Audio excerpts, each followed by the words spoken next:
গল্পের মেয়েটির নাম রু এবং তার মা একজন বিখ্যাত ডাক্তার ছিলেন। গল্প শুরু করার আগে লাইক ও সাবস্ক্রাইব করুন। গল্পের ছোট্ট মেয়েটির নাম রু ও তার বয়স যখন 6 বছর তখন সে একটি গাছ থেকে পড়ে গিয়েছিল। ফলে রু মাথায় আঘাত পায়। রু সুস্থ হয়ে ওঠে। সেই গাছ থেকে পড়ে যাওয়ায় তার মা তাকে চোখের আড়াল করতে দেয় না।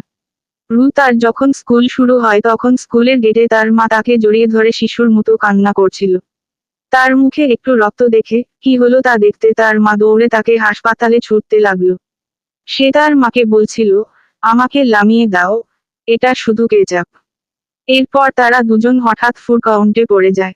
যখন সে অষ্টম শ্রেণীতে পড়ে তখন সে খুব জনপ্রিয় বাস্কেটবল দলের একজন তারকা খেলোয়াড় ছিল। সে একবার ম্যাচ চলাকালে পড়ে গিয়ে হাঁটুতে আঘাত পায় এবং তার মা লাফিয়ে উঠলেন ও দর্শকদের মাঝে চিৎকার করছিলেন।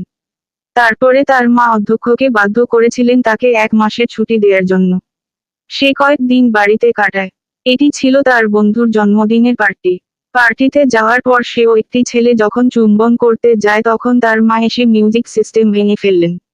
তিনি মনে করেন এই মিউজিকটি তার বাচ্চার কানে আঘাত করছে। তখন সে তার মায়ের প্রতি ক্ষুব্ধ হয়। রূপ বলে, মা তুমি কিভাবে জেনেছো আমি এখানে? তার মা বলে, আমি তোমার ফোনে একটি অ্যাপস ইনস্টল করেছি যাতে তোমার লোকেশন সম্পর্কে জানা যায়। রূপ বলে, তুমি আমার ফোনে অ্যাপস ইনস্টল করেছো? যদি তুমি আবার এরকম করো তাহলে আমি আমার ফোনটি ফেলে দেব।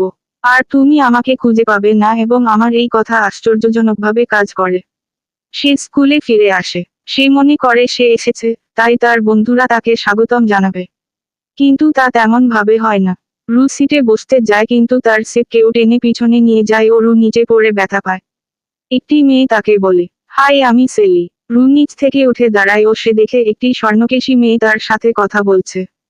রু বলে, আমি রু। আমার মনে হচ্ছে তুমি নতুন। রু সেলির সাথে কথা বলছিল এবং সে লক্ষ্য করে সেলি নতুন তারপরও তাকে সবাই অনুসরণ করছে। রুয়ের জায়গা অন্য কেউ নিবে তা রু মানতে পারছে না। সেলির দ্বারা সবাই খুশি এমনকি শিক্ষকও খুশি। সেলি মিসকে বলে, মিস আপনি কি নতুন চুল কাট করেছেন? সুন্দর লাগছে আপনাকে। মিস বলে, ধন্যবাদ সেলি, তুমি শুধু এটা লক্ষ্য করেছো। সেলি অন্যান্য বাচ্চাদের হোমওয়ার্কেও সাহায্য করছে। রু দেখছিল। সেলির জনপ্রিয়তা রুয়ের ভালো লাগছে না।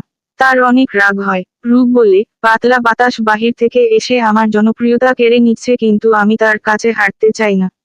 বাস্কেটবল ম্যাচ রু সেলিকে দেখাতে যাচ্ছিল আসল চ্যাম্পিয়নকে। রু ম্যাচের দিন দেখতে পাচ্ছিল সেলি রুয়ের জন্য অন্য সবার সাথে উল্লাস করছে। সেলি সবচেয়ে জোরে উফু চিয়ার করছিল ও বলছিল, চ্যাম্পিয়ন আবার ফিরে এলো। আর তখন রু পিছলে পড়ে যায়। সেলি এসে